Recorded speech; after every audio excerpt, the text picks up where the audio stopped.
Bonjour, bienvenue à l'église Mon Plaisir. On a une joie particulière encore ce dimanche de vous accueillir dans ce moment où nous allons louer le Seigneur, écouter sa parole, participer à ce qui convient à chaque croyant, celui d'honorer Dieu. Alors sans tarder, entrons dans la louange.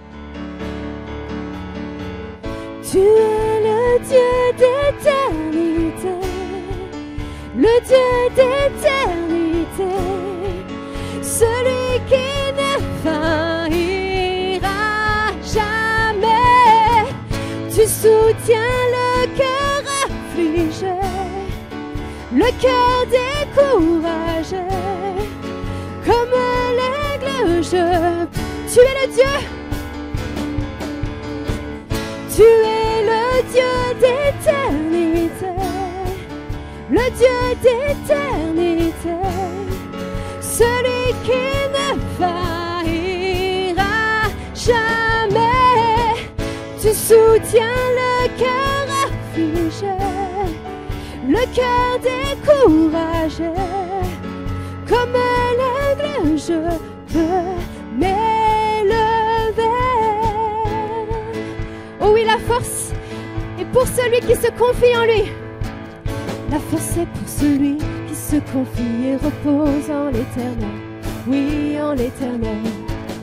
La force est pour celui qui se confie et repose en l'éternel. Oui, en l'éternel. Oh Dieu, tu règnes à jamais. Tu es le Dieu libérateur. Tu es le Dieu d'éternité, le Dieu d'éternité, celui qui ne faillira jamais. Tu soutiens le cœur affligé, le cœur découragé, comme l'aigle je peux m'élever. La force est pour celui qui se confie et repose en l'éternel. Oui, en l'éternel. La force est pour celui qui se confie et repose en l'éternel. Oui, en l'éternel. Oh Dieu, tu règnes à jamais. Tu es le Dieu libérateur. Tu es le Dieu d'éternité, le Dieu d'éternité, celui qui ne faillira jamais. Tu soutiens le cœur affligé, le cœur découragé, comme l'aigle je peux m'élever. Tu es le Dieu d'éternité. Oh oui Seigneur, le Dieu d'éternité, celui qui ne faillira jamais. Tu soutiens le cœur affligé, le cœur découragé, comme l'aigle je peux m'élever. Alléluia. Oh, nous voulons bénir ton nom ce matin, en toutes circonstances, quels que soient les moments que nous vivons, Seigneur. Nous voulons ouvrir notre bouche et dire béni soit ton nom, Seigneur. Béni soit ton nom dans le pays de l'abondance, près des fleuves de provision. Béni soit ton nom. Béni soit ton nom quand je marche dans le lieu désert, même dans la désolation. Béni soit ton nom. Alors pour toutes tes bénédictions, pour toutes tes bénédictions, je te louerai.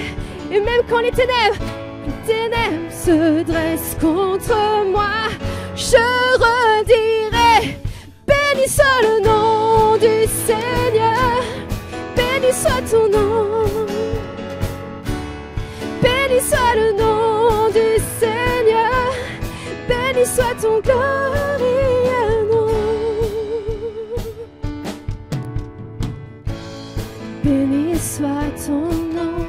Quand le soleil brille sur moi, quand le monde tourne comme il se doit, béni soit ton nom. Béni soit ton nom sur le chemin de la souffrance, malgré la douleur de l'offrande. Béni soit ton nom pour toutes tes bénédictions. Pour toutes tes bénédictions, je te louerai. Les ténèbres se dressent contre moi, je redirai. Béni soit le nom du Seigneur, béni soit ton nom. Béni soit le nom du Seigneur, béni soit ton glorieux, béni soit le nom du Seigneur, béni soit ton nom, Jésus, béni soit le nom du Seigneur, béni soit ton glorieux nom. Tu donnes et tu reprends, tu donnes et tu reprends, mais mon cœur choisit de dire, oh béni soit ton don.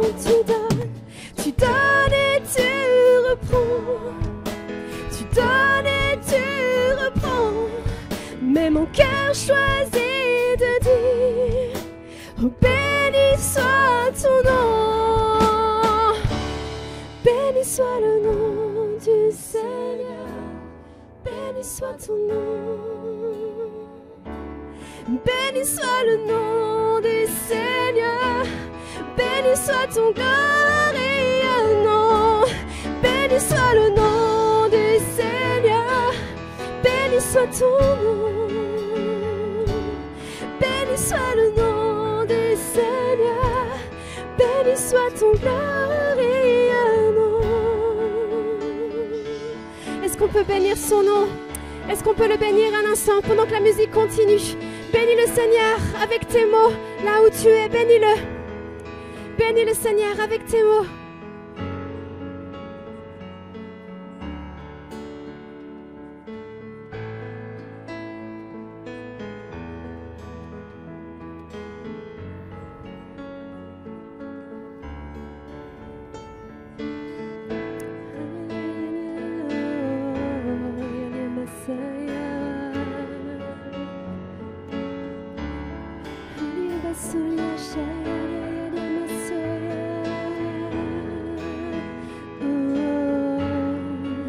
Je bénis ton nom, Seigneur.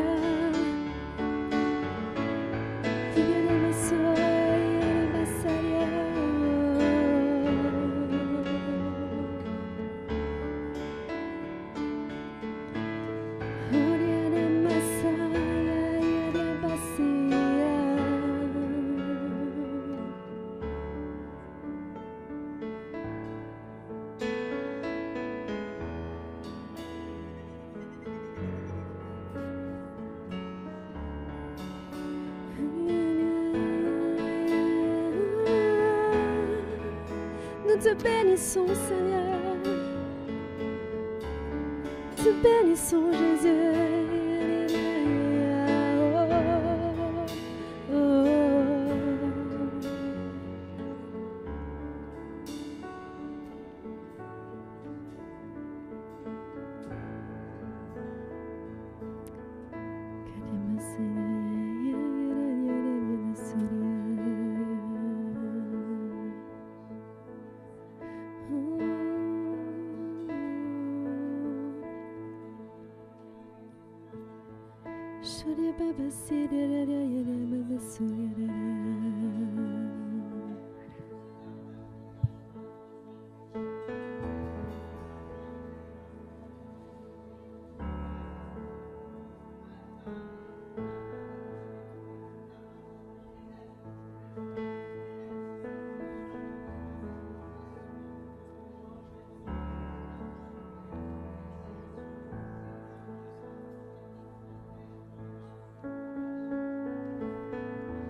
Alléluia, alléluia. Il est important pour toi encore ce matin, malgré cette période de trouble, que ton âme puisse trouver du repos dans sa présence. Malgré ton travail ou peut-être cette période de vacances qui est tienne, que ton âme puisse trouver du repos dans sa présence près des eaux paisibles. Il est ton Dieu, il demeure le même et il veut que tu sois entièrement à lui. Ne promène pas des regards inquiets, même dans cette période d'été, car il est le Dieu Tout-Puissant qui est capable dès à présent de préparer la rentrée pour toi. Que son nom soit béni. Amen.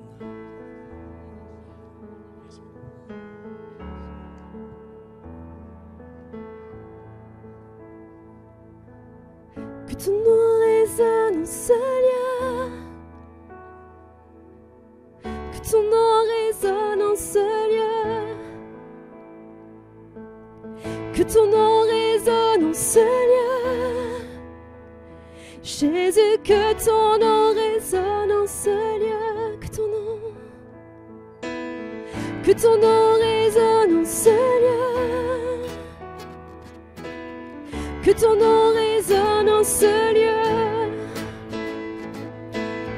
Que ton nom résonne en ce lieu. Jésus, que ton nom résonne. Que ton nom. Que ton nom. Que ton nom résonne en ce lieu. Que ton nom résonne en ce lieu. Que ton nom résonne en ce lieu. Jésus, que ton nom résonne en ce lieu. Que les murs tremblent au son de nos louanges, alors que nos voix s'unissent à celles des anges. Répands sur nous ton esprit, ta puissance. Ô Jésus, que les murs tremblent. Que les murs tremblent au son de nos louanges, alors que nos voix s'unissent à celles des anges. Répands sur nous ton esprit, ta puissance. Encore. Ô Jésus, que les murs tremblent. Que les murs tremblent au son de nos louanges, alors que nos voix s'unissent à celles des anges. Répands sur nous ton esprit, ta puissance. Ô Jésus, que ton nom résonne. Que ton nom résonne en ce lieu. Que ton nom résonne en ce lieu. Que ton nom résonne en ce lieu. Jésus, que ton nom résonne en ce lieu. Que ton nom. Que ton nom résonne en ce lieu. Que ton nom résonne en ce lieu. Oh oui Seigneur, que ton nom résonne. Que ton nom résonne en ce lieu. Jésus, que ton nom résonne en ce lieu. Que les murs tremblent. Que les murs tremblent au son de nos louanges, alors que nos voix s'unissent à celles des anges. Répands sur nous ton esprit, ta puissance. Ô Jésus, que les murs tremblent. Que les murs tremblent au son de nos louanges, alors que nos voix s'unissent à celles des anges. Répands sur nous ton esprit, ta puissance. Ô Jésus, Jésus, nous chantons. Jésus, nous chantons ton nom en ce lieu. Oui, nous invoquons ton nom en ce lieu. Oui, nous te proclamons roi en ce lieu. Tu es Seigneur des seigneurs en ce lieu. Jésus, nous chantons ton nom en ce lieu. Oui, nous invoquons ton nom en ce lieu. Oui, nous te proclamons roi en ce lieu. Tu es Seigneur des seigneurs. Que les murs tremblent. Que les murs tremblent au son de nos louanges, alors que nos voix s'unissent à celles des anges. Répands sur nous ton esprit, ta puissance. Encore. Oh Jésus, que les murs tremblent. Que les murs tremblent au son de nos louanges, alors que nos voix s'unissent à celles des anges. Répands sur nous ton esprit, ta puissance. Oh Jésus, Jésus, nous chantons ton nom en ce lieu. Oui, nous invoquons ton nom en ce lieu. Oui, nous te proclamons roi en ce lieu. Tu es Seigneur des seigneurs en ce lieu. Jésus, nous chantons ton nom en ce lieu. Oui, nous invoquons ton nom en ce lieu. Oui, nous te proclamons roi en ce lieu. Tu es Seigneur des seigneurs.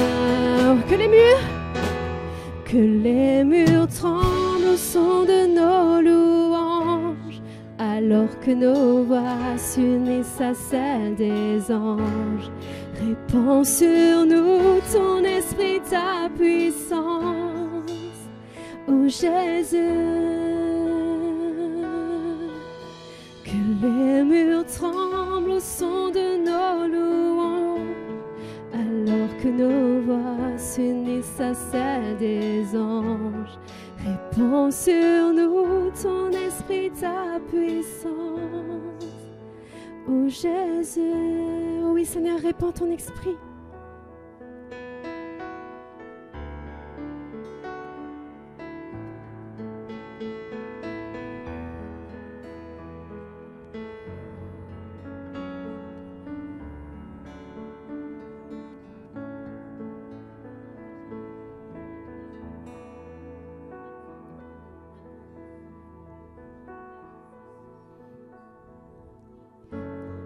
J'ai l'image d'une croix qui est droite, bien plantée. Au sommet de cette croix, il y a la couronne de justice. Au pied de cette croix, un feu qui s'étend. C'est un feu qui purifie. Tu es là ce matin et tu te demandes si c'est pour toi, si ce que tu as fait, si ton cœur peut venir vers Dieu. Et viens vers la croix. Laisse-toi toucher par ce feu qui purifie. Jésus a tout payé. La couronne de justice t'est réservée à toi aussi. Alors approche-toi de la croix. Approche-toi de Jésus, car c'est lui qui libère de tout. Donne-lui tout. Ton passé, donne-lui tout.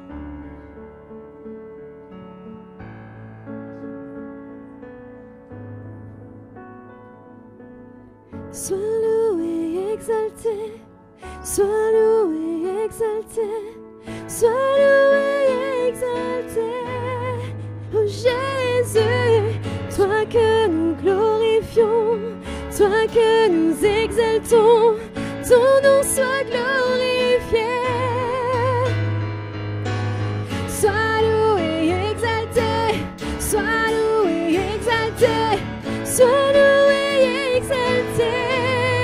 Oh Jésus, toi que nous glorifions, toi que nous exaltons, ton nom soit glorifié. Sois loué, sois loué et exalté, sois loué et exalté, sois loué et exalté.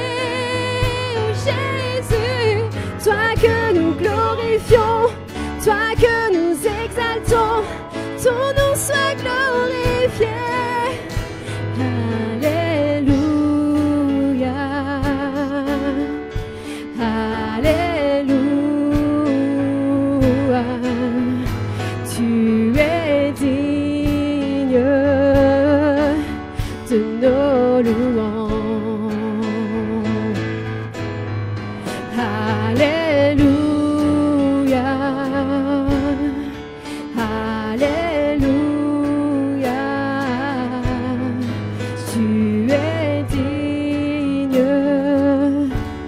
de nos louanges.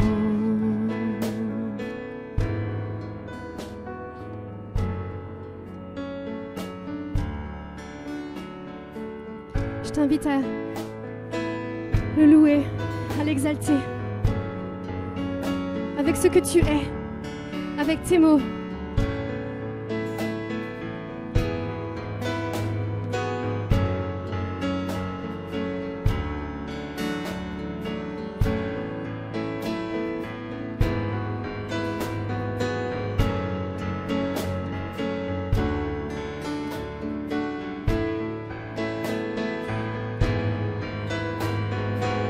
Sois loué, exalté, sois loué, exalté, sois loué, exalté. Jésus, toi que nous glorifions, toi que nous exaltons, ton nom soit glorifié. Sois loué, exalté, sois loué, exalté, sois loué, exalté. Oh Jésus, toi que nous glorifions, toi que nous exaltons, ton nom soit glorifié.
L'immensité de ta grandeur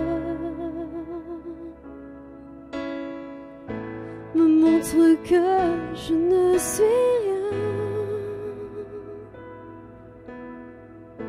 Mais quand tu façonnais la terre, j'étais déjà près de ton cœur.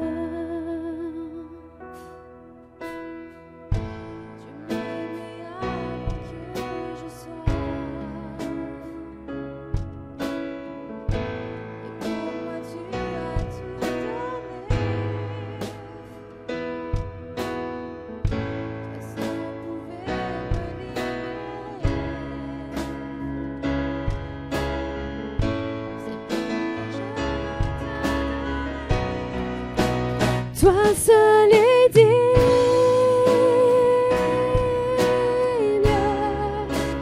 de recevoir louange et gloire pour l'éternité. Toi seul est digne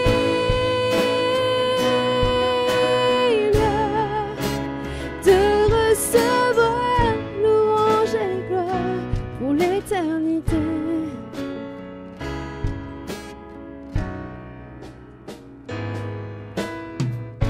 Dans ta présence, je me tiens, car tu as ce dont j'ai besoin. La joie, la vie et le bonheur sont dans tes parvis, sont dans tes parvis, mon sauveur. Toi seul est digne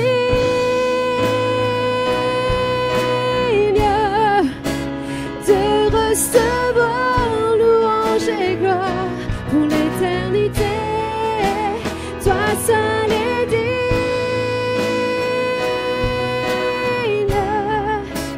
de recevoir louange et gloire pour l'éternité. Alléluia. Alléluia.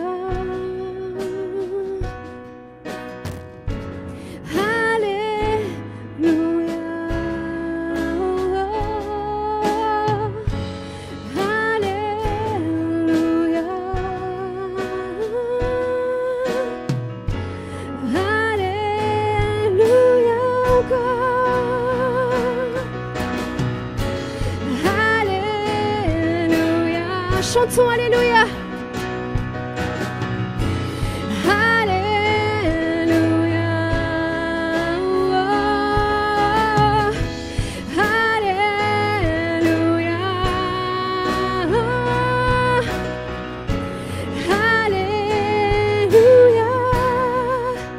Toi seul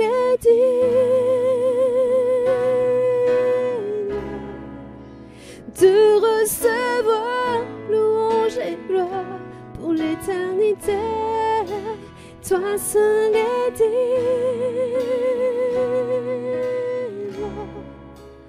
de recevoir louange et gloire pour l'éternité. Toi seul est digne de recevoir louange et gloire pour l'éternité.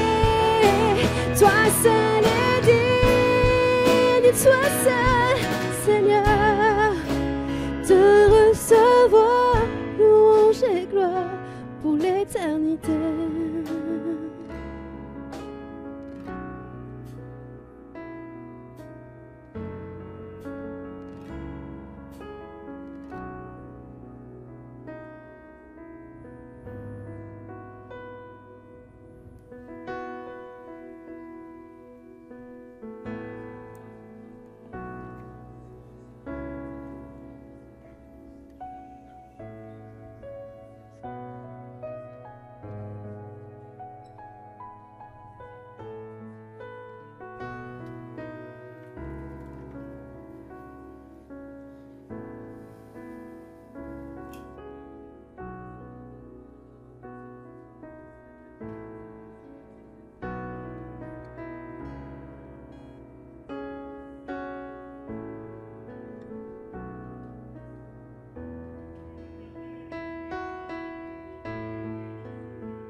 Seigneur. Merci Jésus.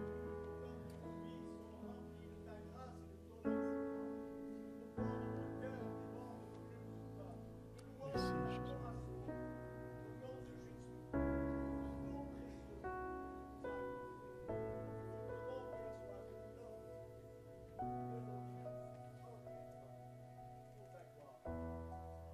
Amen. Continuons à élever nos voix quelques instants dans cet temps d'adoration, rejoignant ce que nous venons d'entendre par notre sœur qui, par l'Esprit, disait qu'il est important de réaliser qu'il est au-dessus de tout. Et c'est à cause de cela qu'il peut nous élever au-dessus de toutes choses. D'ailleurs, j'invite, si quelqu'un a reçu des paroles, de venir les exposer à nos côtés, afin qu'avec le micro, il puisse entendre et que toute l'Église en soit bénie, pour que tout le monde entende et comprenne que c'est l'Esprit de Dieu qui veut parler.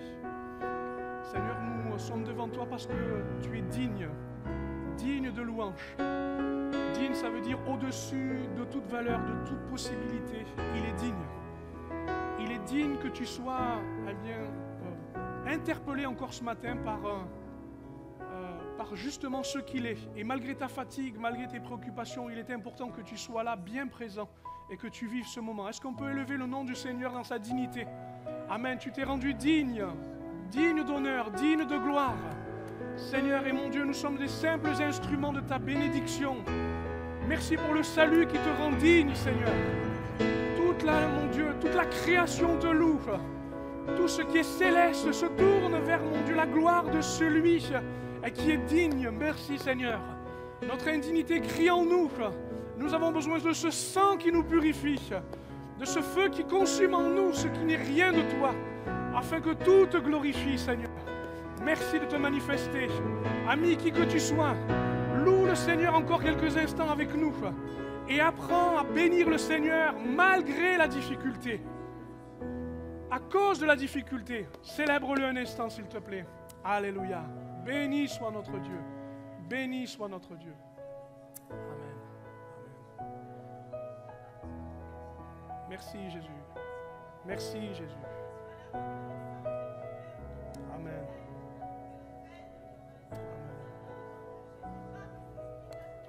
Merci Jésus. Amen.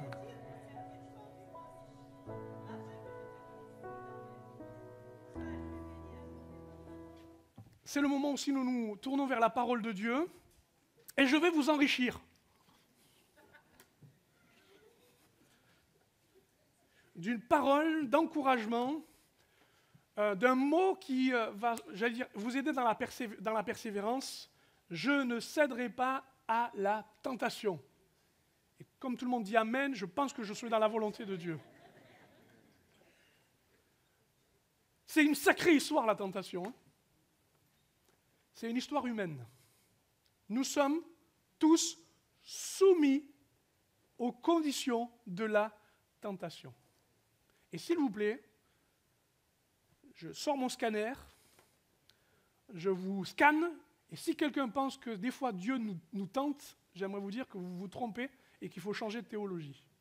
Dieu n'utilise pas le mal pour provoquer le mal. Dieu n'induit pas, il ne peut pas coller au mal, il ne peut pas l'utiliser. Ça, ce n'est pas possible. Mais je sais que le Dieu que je connais, le Dieu que je prêche, transforme le mal en bien. Je suis soumis effectivement à ma nature. Et ma nature, eh bien, a une faiblesse, c'est qu'elle est attirée, elle est travaillée, elle est souvent en appétit avec le péché. Et il arrive parfois, quel que soit le parcours que j'ai eu, que j'ai avec Dieu, d'être tenté. Dieu ne tente pas, c'est une première chose. Deuxième chose, la tentation ne veut pas dire péché, on est bien d'accord. Je peux être titillé, je peux être travaillé, je peux être malmené, mais ça ne veut pas dire que je pêche. Je suis juste dans une situation que nous allons voir de combat intérieur. Regardons quand même le verset qui ouvre ce moment de la parole. Tu veux bien le mettre ? Garde-nous de céder à la tentation.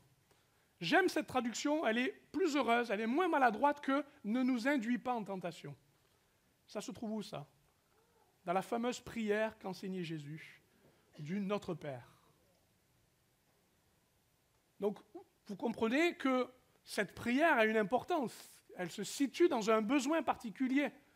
Garde-nous de céder à la tentation. Il n'est pas dit efface la tentation qui n'existe plus. Évite que je sois dans un monde imparfait, que je sois imparfait. Non, il est dit garde-moi garde-nous de céder à la tentation.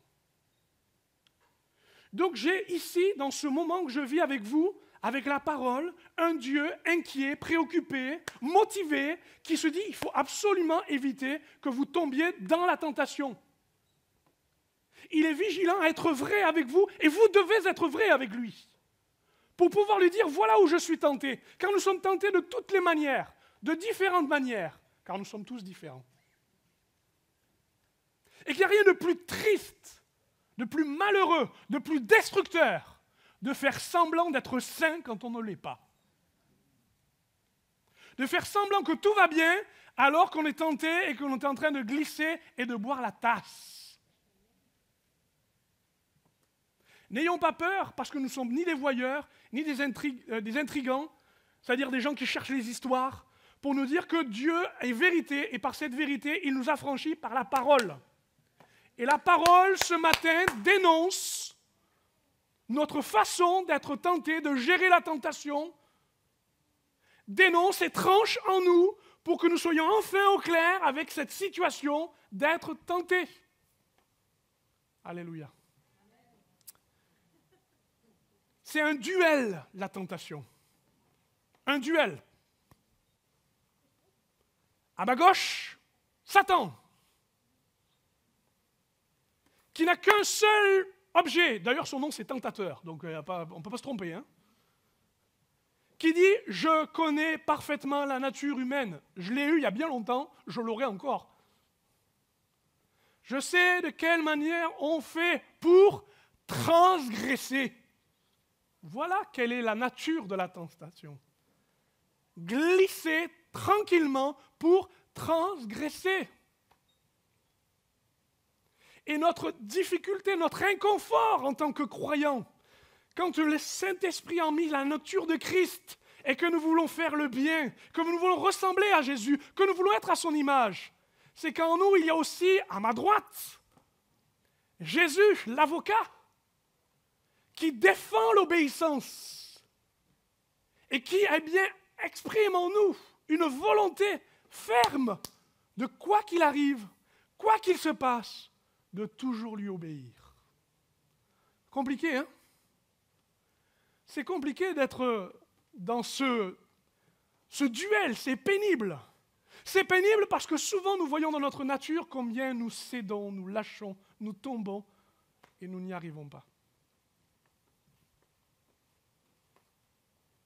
En fait, la tentation, tu peux mettre la suite, c'est comme un appel en nous, comme une voix intérieure, comme un besoin, comme une stimulation. Par exemple, à choisir le bien ou le mal qui nous conviennent. Alors, si vous préférez, à changer les règles. Le fameux « c'est pas trop grave ». Satan a dit « c'est pas trop grave si vous prenez le fruit qui est défendu ».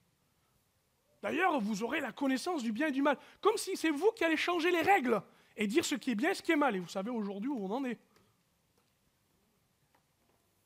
Dès le début, la tentation nous place en chef de notre propre vie pour dire ce que je fais est bien, ce que je fais est mal, c'est moi qui le décide. Et si je fais un peu mal, c'est pas grave, c'est moi qui négocie. Mes amis, on est perdu, on est vendu au péché, on met le doigt dedans, c'est fini. C'est mort. On ne se change pas soi-même, on ne se transforme pas soi-même. On ne peut pas y arriver ainsi. Un appel à choisir le bien et le mal qui nous conviennent. Nous négocions nous-mêmes ce que nous avons à faire dans la tentation. Erreur. Ça a coûté la chute, la perte du jardin, et aujourd'hui, ce que nous voyons dans nos faits divers, de plus en plus difficile à entendre et voir. On continue ? C'est un appel au bonheur éphémère, même si c'est en direction du malheur. Vous savez, des fois, il y a des désirs, il y a des attentes, il y a des besoins, il y a des règles, il y a des trucs qui nous amènent à des endroits pas possibles. Comme on le veut immédiatement, comme c'est urgent, comme c'est nécessaire, on ignore le prix et la facture qu'il y a derrière. Ésaü avait faim. Il s'est démené dans sa campagne pour aller chasser. C'est un bon chasseur, c'est un homme viril, c'est un homme qui, il voulait, mais il est affamé, il est épuisé. Et dès qu'il arrive, il sent le plant de lentilles. Et le seul bonheur immédiat, sa seule satisfaction, ce qui le détendrait, ce qui le récompenserait, ce qui le ferait du bien, c'est de manger ce plat de lentilles. Alors, pour cela, quelqu'un va ruser et va lui vendre à un prix inestimable le prix de son héritage. Tu me donnes ta condition d'aîné, tu me donnes l'héritage et la position spirituelle d'aîné. Vous vous rendez compte, pour un appétit, pour une démangeaison, pour une sensation, mes amis, le prix à payer. Vous comprenez pourquoi il nous est dit que parfois on préfère le plaisir à Dieu. Et on fait un nouveau Dieu qui s'appelle plaisir. Vous me suivez toujours ? Vous arrivez à comprendre ? J'espère que votre silence est juste le travail intérieur. On continue. C'est pas fini. Un appel à tout risquer pour ce qui ne vaut pas la peine. Je mise tout, c'est pas grave, je m'en sortirai. Ça me rappelle quelqu'un qui l'a dit ça. Je m'en sortirai encore. Je m'en sortirai encore. Quelle folie! Un homme dont les bras étaient si puissants, il avait reçu une telle onction, il était un tel instrument pour Israël. J'entends siffler Samson. Qu'avec ses bras, il arrache des portes de la ville. Avec ses bras, il prend une mâchoire d'âne et il fracasse ses ennemis. Avec ses bras, il détruit les chaînes qui le tiennent, les cordages. Avec ses bras, il fait ce qu'il veut parce qu'il est choisi de Dieu, il reçoit la volonté de Dieu. Mais il va tout risquer pour mettre dans ses bras une femme.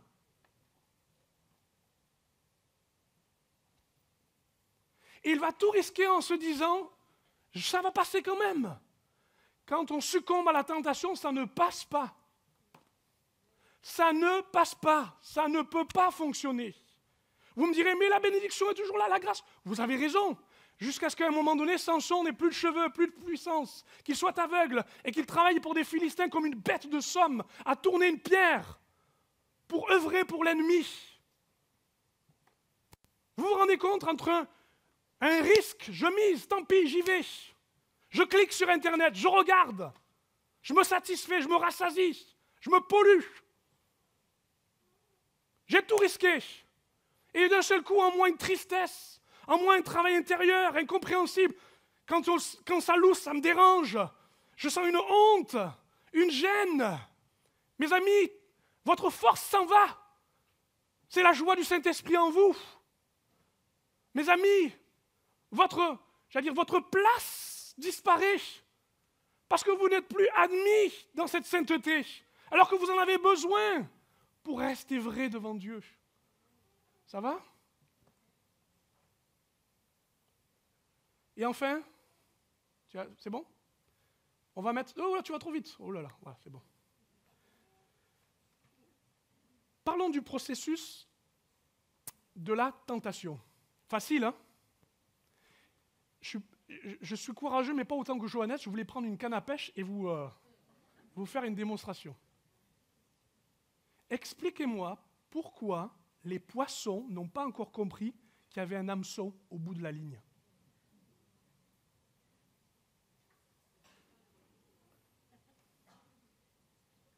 J'ai déjà pêché avec une canne à pêche, une ligne, un hameçon. C'est tout. Je la jette, il n'y a pas un poisson qui mord. Ils ont vu où était l'instrument. Ils me disent, vous ne m'aurez pas.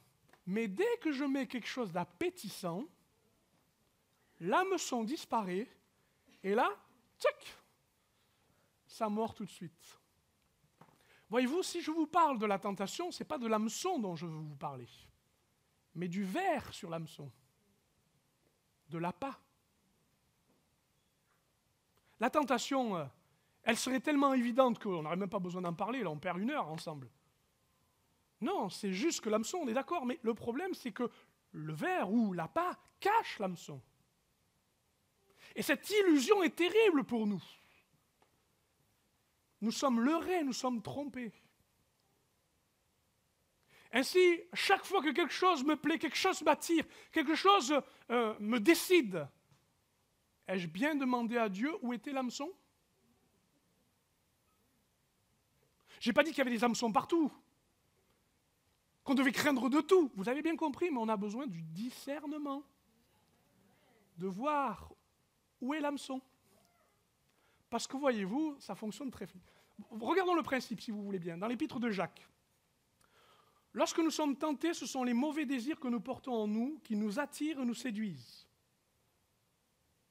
Si vous préférez, je vais traduire en poisson. C'est à cause de mon estomac. J'ai beau me le dire, dès que je vois un ver, c'est plus fort que moi, je mords. Puis le mauvais désir conçoit et donne naissance au péché. Et le péché, une fois parvenu à son plein développement, engendre la mort. Parce que j'aime la parole de Dieu, tu peux me passer la Bible juste dessous, je l'ai oublié. Je vais vous le lire en parole de vie. Même pas, c'est pas moi qui vais le lire, c'est quelqu'un qui va le lire, tiens. David, tu veux venir? Tu peux... Merci ma chérie, tu es une vraie assistante, tu t'adaptes à tout, surtout à moi, merci. Tu veux bien le lire, ça va? Tu vas essayer? C'est écrit là. C'est pas trop petit? Il faut que je... Ah. J'ai pas prévu, je ne l'ai pas prévenu. Alors, regarde ici. 14, 12, 13... Attends, je ne suis pas au bon endroit. Excuse-moi. J'ai mis le marque-page. Vous me laissez une minute, c'est bon? Allez, 14... Chacun est... Tu le vois? Chacun est poussé au mal. Vous m'entendez? Ouais. Chacun est poussé au mal par son désir mauvais qui l'attire et l'entraîne. Et quand on laisse faire ce désir, il donne naissance au péché. Puis quand le péché a grandi, il donne naissance à la mort. Merci. Merci beaucoup. On peut encourager David. Merci. Plus personne va s'asseoir devant maintenant. Pourquoi? C'est une façon de le répéter, c'est une façon aussi de l'écouter avec des mots un peu différents. Ça veut dire quoi? Mettons le processus en place tel qu'il est décrit. Super. Ah, oui, non, j'avais plus besoin. Oh là là. C'est pas compliqué. Tentation, c'est entrer, céder, tomber. Jésus avait bien dit à ceux qui l'écoutaient, notamment à tous les religieux, le problème, ce n'est pas l'extérieur, c'est l'intérieur. C'est de votre cœur que sortent les mauvaises pensées. Et c'est le plat à l'intérieur qu'il faut nettoyer. Et le problème de la tentation, c'est notre cœur. Quand notre cœur a fait des choses que, justement, Dieu ne considère pas non seulement comme nécessaires, mais comme dangereuses, est-ce que j'ai besoin de les lister? Est-ce qu'on a besoin de les dénoncer? Est-ce que vous ne croyez pas qu'il est nécessaire peut-être de laisser le Saint-Esprit, non pas vous moraliser, mais faire l'œuvre intérieure? En fait, la tentation, on peut passer à côté et ne pas y céder, ne pas y entrer. Mais comme le poisson qui tourne autour de l'hameçon, en se disant, c'est quand même un gros verre, hein?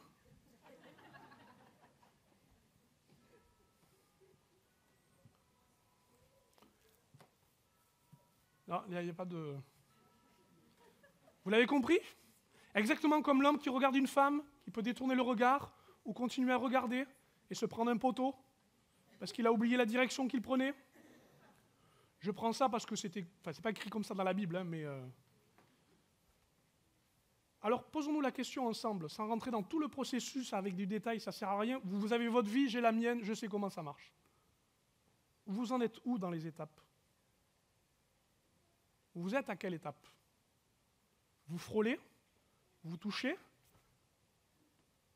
Ou vous êtes entraîné? Est-ce que le petit peu est devenu beaucoup parce que dans la tentation, vous y êtes entré, vous avez fini par céder et vous n'arrivez pas à vous dire en vous-même, je suis tombé?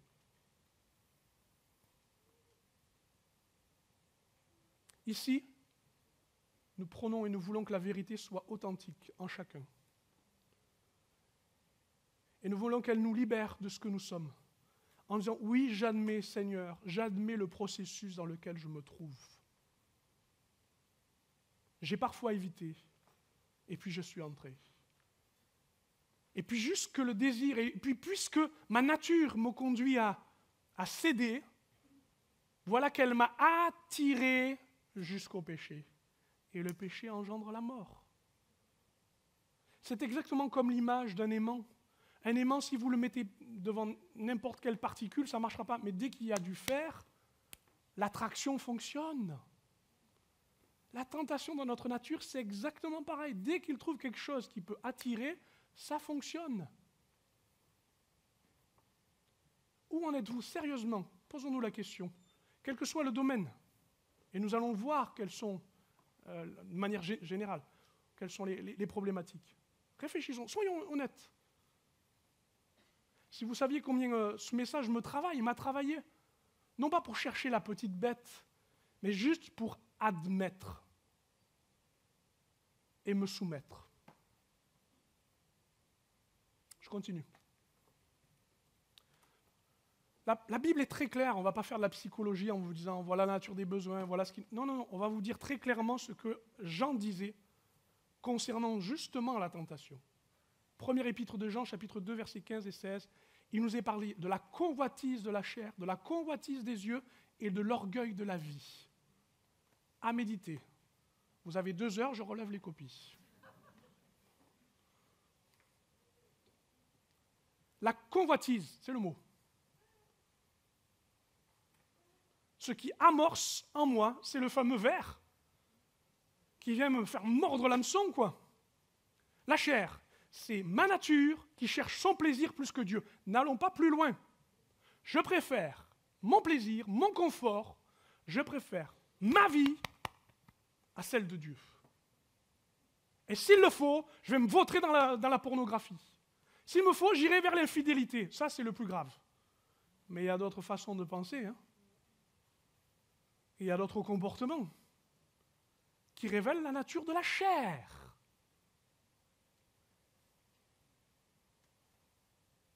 C'est comme ça que, à cause de la chair, notre comportement charnel nous amène à ne pas arriver à régler nos problèmes et que le pardon ne se manifeste pas. Je préfère le plaisir de me défendre et d'avoir raison. Bon, j'arrête là. Les yeux, c'est le regard qui cherche le profit plus que Dieu. Qu'est-ce que ça me rapporte? Ce que l'on a nous sécurise. Et les yeux sont une convoitise qui font que nous nous comparons ce que tu as, ce que j'ai, ce que tu fais, ce que je fais, et qui nous malmène et nous amène à des convoitises. Un regard qui cherche le profit plus que Dieu. Et je crois que vous êtes assez courageux pour lire la troisième. L'orgueil de la vie. Attitude qui cherche le pouvoir plus que Dieu. Le contrôle. Je veux être au volant. Je suis en train en ce moment... Non, je ne devrais pas, Salomé, je ne devrais pas. J'y vais? Tu m'autorises? Allez, j'y vais. Ma fille est en train de faire la conduite accompagnée. Est-ce que tout le monde me comprend? Franchement, super. Vraiment, ma fille, c'est super. Elle se débrouille super. Et moi, j'essaie d'être super. Mais j'ai des réflexes.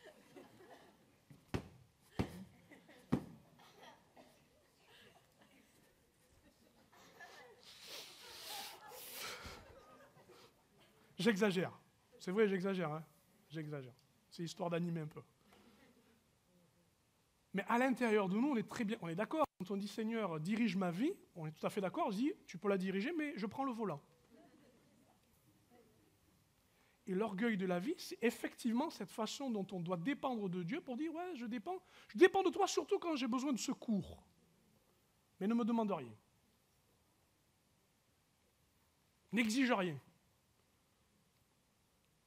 L'orgueil, c'est une attitude qui cherche le pouvoir. Et croyez-moi, le pouvoir est partout. Ce sentiment est partout. Et je n'ai pas le temps de le définir, mais je vous fais réfléchir sur la façon dont on convoite les choses. Réfléchissons un instant.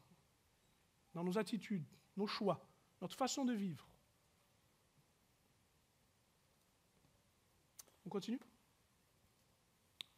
Alors, il faut fuir ou il faut confronter? C'est quoi la tentation?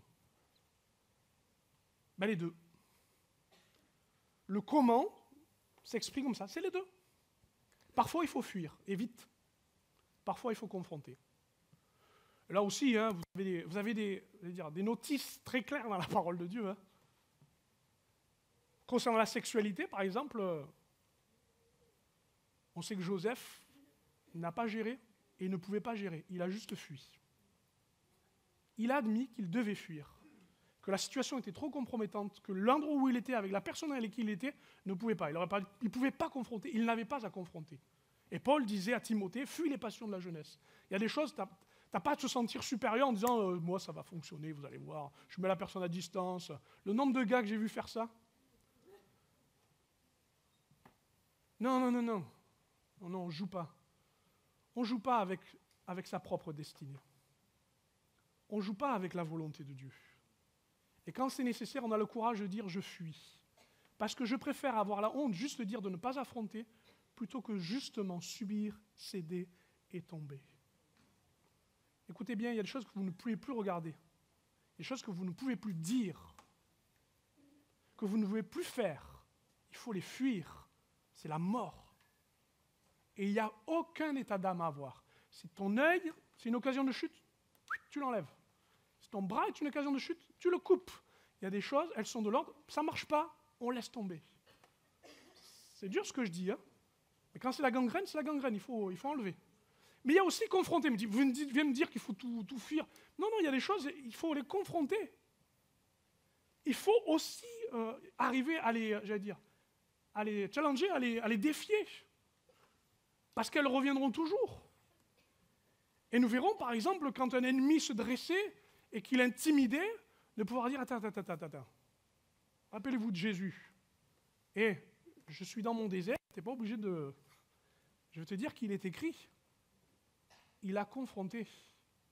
Donc aujourd'hui, je ne peux pas vous donner une méthode unique en vous disant, voilà comment il faut faire. Mais vous savez que parfois, quand il s'agit justement de votre propre vie et que vous avez besoin de vous dire que vous ne pouvez pas gérer, il faut fuir. Et d'autres fois, il s'agit de votre territoire, il s'agit de votre autorité que vous avez reçue en Jésus. Il s'agit de votre protection et de celle des autres. Et je dis non, je ne céderai pas, je n'abandonnerai pas, je ne perdrai pas ce terrain-là. Et vous confrontez. Je n'ai pas le temps malheureusement d'étudier en profondeur les textes pour vous aider à faire la différence, mais j'espère que vous comprenez que parfois, il ne faut pas se sentir un super-héros pour y aller, éviter. Et d'autres fois, au nom de celui qui justement vous a donné un nom et vous a sauvé, il va falloir tenir. Pour m'expliquer un peu plus en profondeur, j'espère que j'ai bientôt terminé. Je pensais que ce serait plus court et en fait, ça va ? Vous êtes toujours là ? Il y a des tentations, elles sont humaines, on va dire, de notre nature, et c'est celle-là qu'il faut souvent fuir. Le laisser aller. L'oisiveté, c'est un mot un peu particulier. Tiens, j'ai plus grand-chose à faire. Tiens, si je regardais par la fenêtre. Oh, une femme qui est en train de se laver toute nue. Oh! C'est l'histoire de David, hein, racontée à la version moderne. Mais qu'est-ce que tu faisais là? Il fallait que tu ailles... C'était le temps de la bataille. C'était le temps où tu dois être mobilisé, c'est le temps où tu dois te trouver avec tes... Moi, mais mes chefs sont en train de bosser. Moi, je me repose. On a le droit de se reposer. Le repos est une nécessité. D'ailleurs, on va en parler tout à l'heure. Des fois, les tentations viennent du fait qu'on ne se repose pas. Mais il y a des choses, il faut être responsable quand même. Mes amis, on doit être responsable. Et c'est vrai, je vais vous l'avouer, le secret, l'intimité, ce que personne ne voit, ce que personne ne sait, qui ça préoccupe? Personne. Il n'y a pas, je ne sais pas moi, vous êtes en train d'être tenté de céder, vous n'avez pas dans la ville des panneaux lumineux qui s'éclairent en faisant « Nicolas a péché !» Non, puisque personne ne le sait, à partir de là, je laisse aller. Mais nous devons nous conduire, aussi vrai avec Dieu dans l'intimité et le secret que nous sommes devant les autres. Et le laisser aller est un danger. Laisser aller de la prière, laisser aller de la parole, le laisser aller de la vie spirituelle. Qui fait qu'en fait, vous n'êtes pas juste en train de vous dire « Ah, c'est pas bien, je ne prie pas assez ». C'est juste que, nous allons le voir, la tentation va être plus difficile à gérer. La contrariété, ça aussi. Puisque c'est comme ça que sont les chrétiens, puisque c'est comme ça que le pasteur me parle, puisque c'est comme ça que lui est béni et moi je n'ai pas été béni, si c'est comme ça, je vais me faire ma bénédiction. Je vais me marier avec la personne que je souhaite. C'est pas grave si elle n'a pas la foi. Je vais la convertir à coup de je t'aime.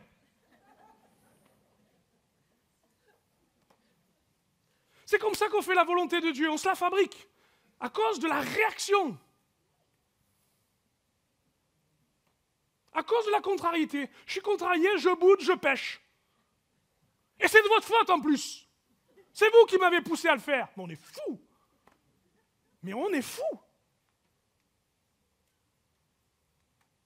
Contrariété, quand on a eu honte, quand on a perdu, quand on est défait. Et le cercle infernal de la tentation à laquelle on cède nous renvoie à une autre tentation et à la suivante. Et les chaînes s'ajoutent les unes aux autres et le boulet est lourd. La fatigue, les choses qu'on supportait qu'on ne supporte plus. Il y a des résistances qu'on avait qu'on n'a plus. On n'a plus les bras assez forts pour tenir. Alors on laisse aller. Une journée fatigante, on allume la télé. Une conversation auquel on ne fait pas trop attention et on dit un secret que quelqu'un nous a confié. Pouf, allez, nous voilà impliqués dans une affaire pas possible. Et puis le succès. Ça y est, je suis le meilleur. En haut, à part les archanges et Jésus, je vois plus qui peut être. À partir de là, sur ma tour forte, en haut là, moi qui domine, je me dis, tranquille, je fais comme je veux. Puis de toute façon, j'ai prouvé, je suis assez fort. Vous savez les succès de Samson dont je vous parlais. D'hommes de Dieu, qui ont reçu de grandes bénédictions et qui sont pour nous aujourd'hui une douleur, parce qu'ils sont devenus l'objet de scandales. Vous avez raison de prier pour nous. Vous avez raison de prier pour nous. Pas parce qu'on est toujours fragile, attention, il va tomber, mais de nous garder afin de justement être de bons bergers pour vous. Et que vos succès aussi vous amènent justement à éviter ces tentations. Elles sont humaines, elles montrent tous les aspects de notre fragilité. Mais il y en a d'autres, et celles-là, je veux aussi rapidement les dire. Elles sont diaboliques. Elles sont stratégiques. Et là, il ne s'agit plus juste de votre état vous-même, mais du diable qui cherche à provoquer un état en vous. Ça va, vous me suivez? Du diable qui cherche à provoquer quelque chose. Regardez, rapidement, Jésus fut tenté au moins 2 fois, principalement, par le diable, d'accord? Même s'il a été, par ceux qui discouraient un peu avec lui, il cherchait à le tenter aussi. Mais vous savez, je ne vais pas revenir sur ces éléments. Lorsqu'il fut, investi dans le ministère, avant que, après son baptême, que le Saint-Esprit s'est manifesté en lui, il a été conduit au désert, il a été tenté. Et vous connaissez le dialogue qui s'est entretenu. Et puis, la deuxième tentation est celle où, dans une prière angoissée, une pression terrible au jardin Gethsémani, il dira « Non pas ma volonté, mais la tienne ». Et je crois que cette oppression, elle était autant du péché que démoniaque, parce que c'était l'enjeu de la croix qui se dessinait. Bizarrement, à ces endroits-là, à ces moments-là, c'est le diable qui veut se manifester et qui est très clair dans ses tentatives. Pourquoi ? Parce que Jésus entrait dans le ministère et parce qu'il allait finaliser la mission qu'il avait. Entrer dans le ministère dans le désert, finaliser, accomplir l'objet même de son ministère à Gethsémani.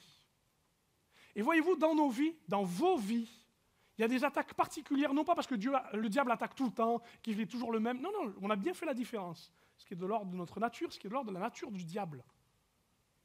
Mais lui, il n'a qu'une seule chose, c'est d'atteindre votre foi, c'est de la détruire et surtout de vous déquiller, de vous disqualifier du plan. Jésus a assumé le plan du salut. Il fallait qu'il entre dans ce ministère, qu'il présente le royaume de Dieu, qu'il annonce l'évangile, que la repentance soit entendue, que le pardon des péchés soit assumé.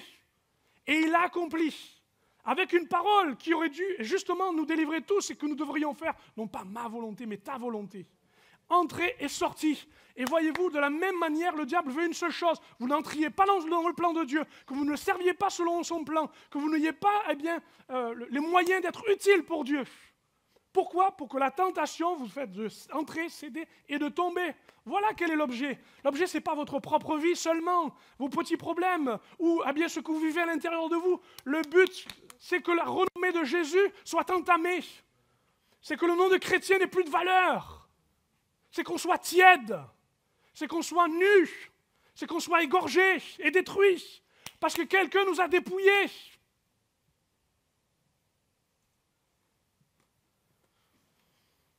Je sais que mon propos est assez long, que la démonstration est assez longue, mais elle mérite au moins que nous l'entendions ensemble, pour réaliser qu'il y a des enjeux qui ne sont pas juste de votre propre ressort, mais de l'éternité, de l'avenir de l'Église.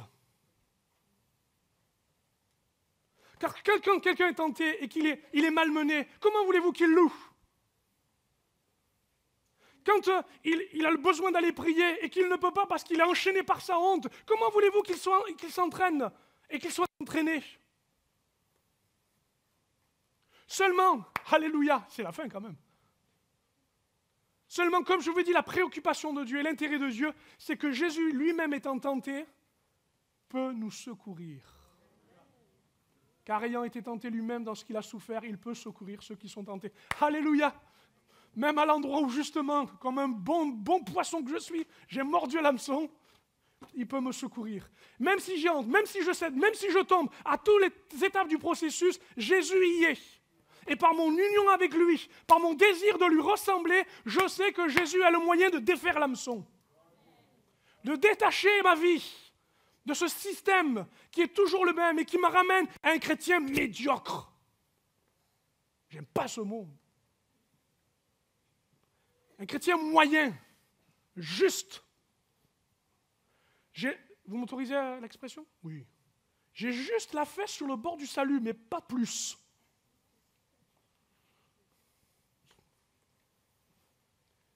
Vous avez une réponse. Nous avons reçu une réponse par Jésus qui dit « Il peut nous secourir ». Reprenez 1 Corinthiens 10, 13, s'il vous plaît, dans vos Bibles, vous le surlignez. Si vous avez des applications, vous le mettez en gras, vous en faites des peintures, vous les mettez dans vos maisons. Dieu est fidèle, il ne permettra pas que vous soyez tentés au-delà de vos forces. Mais il prépare le moyen d'en sortir. Je ne serai pas amené, comme toute créature, au jugement. Je sais que Jésus est entré lui-même dans cette tentation et qu'il m'a amené à cette issue. Alléluia. N'abandonne pas la foi, n'abandonne pas la prière, n'abandonne pas la parole. C'est ta réponse face à la tentation. C'est la seule arme, c'est le seul secours, c'est le seul moyen. Tu peux les mettre? La prière n'est pas simplement une demande en disant « bon, il faut que je sois un peu en relation avec Dieu ». C'est ton immunité contre le péché. C'est ce qui te donne à ton esprit d'être avec son esprit et de dialoguer avec Dieu. C'est cette force intérieure que tu n'as pas, qui vient de la volonté de l'esprit, parce que tu es en communion par la prière. Il n'y a pas d'autre respiration, il n'y a pas d'autre façon de vivre. Et nous en faisons quoi? Un dortoir? Nous en faisons quoi? Un devoir? Oh, j'ai pas prié, j'ai pas prié. Mais mes amis, si je sais le bien que ça peut faire et la façon dont ça peut me protéger, eh bien je prie parce que l'œil est ouvert. Ma vigilance est là. Je n'ai pas le temps de poursuivre. Matthieu 26, 41, vous dormiez? Vous n'avez pas pu veiller 1 heure avec moi. Veillez et priez. La prière va toujours avec la vigilance. Et la vigilance nous amène à la prière. Et ainsi de suite. La parole lue et retenue. Il est écrit. Il est écrit. Je suis désolé, mais parfois, c'est pas juste ça ira mieux demain. Ou je prie pour toi et ça ira mieux. Non, parfois il faut que la parole de Dieu, comme ce matin, soit comme un clou planté. Et parce qu'elle est plantée, je la retiens en me disant non. C'est subtil, vous savez, c'est subtil. On est devant des subtilités là. Où la parole de Dieu doit m'amener réellement juste à l'endroit où justement je dois appliquer maintenant. Il est écrit. Est-ce que tu retiens la parole de Dieu? Est-ce que tu en fais ta nourriture? Est-ce que tu en fais ta passion au point de te dire, là aussi, c'est mon épée? Il n'y en a pas d'autre d'armes de combat. Les autres, c'est de la défense. Celle-là, c'est du combat. Et le plus grand théologien, celui qui connaît parfaitement la Bible, c'est Satan. Mais pour la faire mentir tout le temps. Pourquoi? Pour vous soustraire à la foi. Pour vous détruire la foi. Et c'est mon 3e point. Il dit, le diable est un lion rugissant, cherchant qu'il va dévorer. Il dit, vous, résistez-lui d'une foi ferme. Un autre texte dit d'une foi solide. Là aussi, la foi, ce n'est pas juste acquérir, obtenir. J'ai prié par la foi, au nom de Jésus, je suis guéri. Alléluia, c'est vrai. Mais la foi aussi, c'est un bouclier. La foi aussi, c'est une offense à Satan. Alléluia. Qui me dit, je crois à une issue dans ma tentation. Et là, qu'est-ce que vous voulez répondre? Je crois au secours de Dieu dans ce que je vis. Je le crois et personne, on m'enterrera et je dirai encore, je crois. Parce que la foi, c'est la cible de Satan.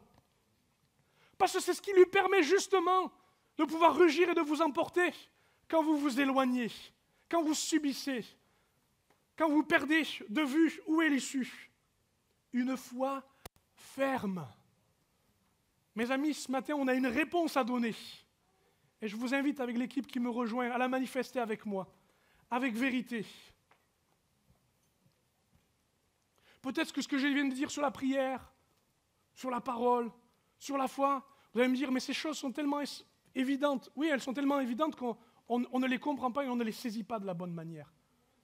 Je voudrais vous dire que dans cette tentation, il y a un Dieu qui vous aime tellement, tellement, qu'il voudrait vous attirer. Et comme vous êtes attirés par la tentation, il aimerait lui-même vous attirer à lui. Afin que dans cette force d'attraction, il soit victorieux. Alléluia. Et que vous puissiez dire, alors, oui, je suis tenté, oui, c'est ma nature, oui, c'est vrai. Mais Dieu me donne une issue. Dieu me donne un moyen. Être fidèle. Sois ferme dans la foi. Alléluia. Sois sérieux. Instruis-toi et comprends la parole de Dieu pour lui donner la réponse qui convient. Et plus que tout, fais de la prière, non pas juste une lutte contre ta chair, il faut prier, mais un moyen d'immuniser ta vie. Et justement d'être protégé dans un esprit de prière. On peut se lever? Vous m'autorisez à vous le demander? Ça fait 3 fois que je le demande, je crois que c'est la dernière fois que je le ferai. Il ne faudrait pas exagérer non plus.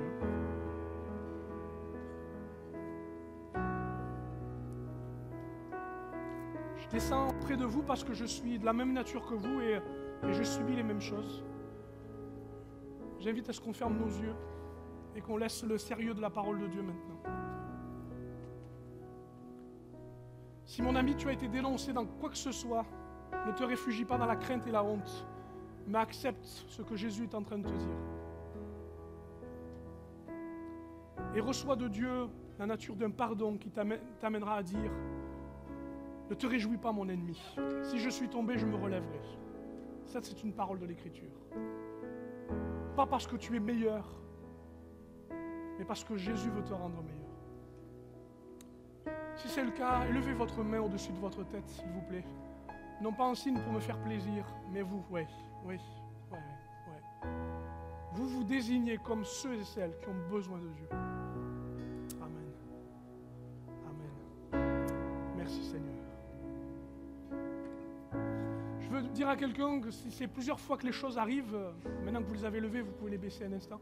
Si c'est plusieurs fois que vous luttez contre les mêmes tentations et que vous êtes devant les mêmes problèmes, ce n'est pas simplement cette prière qui va suffire, mais c'est votre démarche qui va démarrer. D'aller vers les personnes qui conviennent. S'il le faut, écoutez-moi bien, s'il le faut, allez vers le soin dont vous avez besoin. Parce qu'on ne peut pas rester dans l'état dans lequel on est quand on cède, quand on entre, quand on cède et quand on tombe. Soyons conséquents ce matin. Je m'adresse aussi enfin à quelqu'un qui ne peut pas lutter, qui n'arrive pas à lever la tête, qui ne peut que subir son sort. Alléluia. Que le nom de Seigneur soit béni. Tu n'as même plus besoin de ta volonté, la sienne suffit. La sienne suffit, tu peux t'appuyer dessus pour te laisser emporter sur le chemin de victoire. Seigneur notre Dieu, nous sommes ensemble, les mains ont été levées, ces choses ont été dites. Je te prie, Seigneur, que dans l'Église, une bonne santé spirituelle revienne. Que l'authenticité ne soit pas une marque de fabrique, mais qu'elle soit dans nos rapports mutuels. Confessons nos péchés les uns aux autres, et le malade sera guéri. Nous voulons sévrer la bénédiction et la grandeur de Dieu. Aussi, Seigneur, nous voulons te montrer que nous sommes vrais, et que nous avons besoin dans nos tentations, que tu sois victorieux en nous. Je me rappelle de cette parole de l'Apocalypse, parce que tu as eu de la persévérance. Je te regarderai à l'heure de la tentation sur ce monde. Nous, Seigneur, nous voulons résister à ces choses, et te dire, viens au milieu de nous. Pardon, Seigneur, pour la tentation qui n'a pas permis que nous puissions te servir. Pardon pour la tentation qui a diminué les moyens que nous aurions pu donner. Pardon pour la tentation qui a fait que nous sommes jugés et abîmés les uns les autres. Et nous prions que notre Dieu, tu règnes au milieu de nous et que tu aies toute autorité au nom de Jésus. Que tout pouvoir qui t'a été confié, eh bien, nous soit accordé dans ce moment par la grâce de notre Dieu. Amen. Nous avons besoin de toi, Seigneur. Alors inonde ce lieu. Inonde ce lieu de ta présence. Nous avons besoin de toi. Inonde, inonde ce lieu de ta présence. Nous avons besoin de toi. Viens, Esprit. Viens, Esprit de révélation, et souffle sur nous, Seigneur. souffle sur nous, viens, viens, esprit de révélation, souffle sur nous, souffle sur nous, nous avons besoin de toi. En cet instant, c'est le centre. Seigneur, sois le centre de nos vies. Et quand moi s'élève un chant, une mélodie, témoignant de ta grâce infinie, inonde ce lieu de ta présence. Nous avons besoin de toi, inonde, inonde ce lieu de ta présence. Nous avons besoin de toi, viens, viens, esprit de révélation, souffle sur nous, souffle sur nous, viens, esprit de révélation, souffle sur nous, souffle sur nous.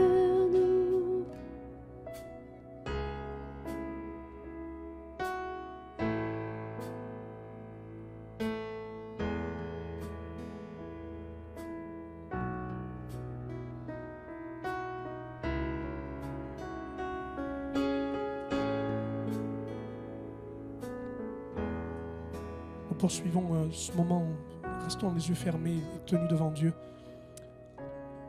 Il me plaît à prolonger quelques minutes encore. La grâce d'un Dieu qui veut aller plus loin pour plusieurs. Certains levant leurs mains, certains priant sincèrement à l'intérieur de leur cœur.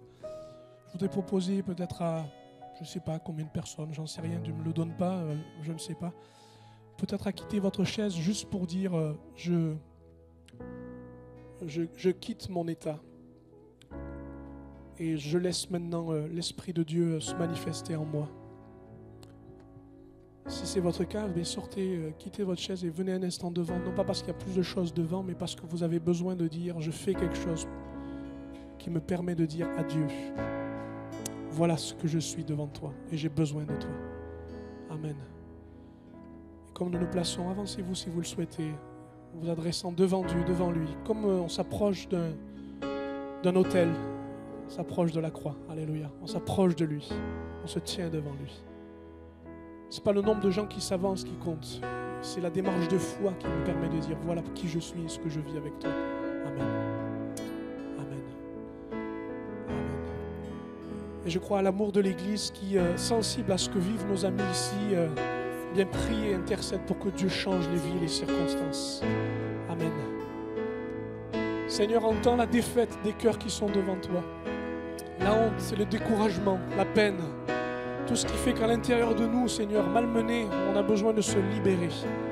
Et viens avec ton baume, Esprit de Dieu, nous croyons que Jésus l'a accordé dans chacun. Et remplis-les, Seigneur, remplis-les. Remplis-les de toi au nom de Jésus. Amis, étendons nos mains sur leur vie, nous vous demandons, étendons nos mains sur leur vie. Et prions, Seigneur, nous te demandons que ce soit toi qui fasses la différence. Leur intimité, Seigneur, leur vie intérieure soit changée au nom de Jésus. Ce qui a été dénoncé est réparé.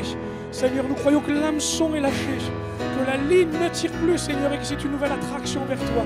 C'est une nouvelle démonstration. Prions pour la conversion, prions pour la réconciliation. Nous prions, mon Dieu, pour la réparation, pour la restauration, Seigneur, au nom de Jésus. Nous avons le désir de voir ta gloire agir. La grâce d'un Dieu qui ne s'est pas épargné pour donner aux autres au nom de Jésus. Amen. Et nous repoussons toute tentative de l'ennemi qui souhaite ramener au point de départ, ramener toujours au même endroit. Nous brisons son pouvoir d'attractivité, son pouvoir de séduction, son pouvoir de puissance. Et nous les ramenons à l'abri de tes ailes, au nom de Jésus. Au nom de Jésus et pour ta gloire. Merci Seigneur. Nous prions pour des forces nouvelles qui viennent de ta volonté et qui permettront de continuer à briller. Nous prions que cette grâce équipe nos amis qui sont ici et leur donne le moyen, alors qu'ils sont maintenant consolés, de consoler les autres. Non pas d'avoir simplement le besoin d'être devant toi, mais de rester en toi. Au nom de Jésus. Amen. Mes amis qui êtes ici, soyez bénis du Seigneur. Et faites de cette belle bénédiction votre façon de marcher. Relevez la tête, pas parce que vous êtes fiers, mais parce que vous aimez Jésus. Et qu'il, justement, vous avez lâché l'hameçon et Dieu vous a entraîné avec lui. Amen, amen, amen. Vous pouvez regagner vos places, soyez vraiment considérés de l'amour de Dieu. Amen. On peut les encourager, s'il vous plaît, à eux qui font cela. Et je dis à quelqu'un, peut-être que tu as hésité jusqu'au bout, tu t'es posé la question. Moi, je suis comme ça, je calcule avant la dépense. Ah, je dis, j'aurais dû aller, peut-être pas aller. Le temps que ça se fasse, c'est déjà fini. Je dois vous rassurer, Dieu n'a pas fini. Dieu n'a pas fini. Il fait son œuvre en vous. Même si vous ne faites pas toutes les démonstrations qu'on vous propose, ça ne pose aucun souci. L'Esprit de Dieu est souverain en soi. Amen.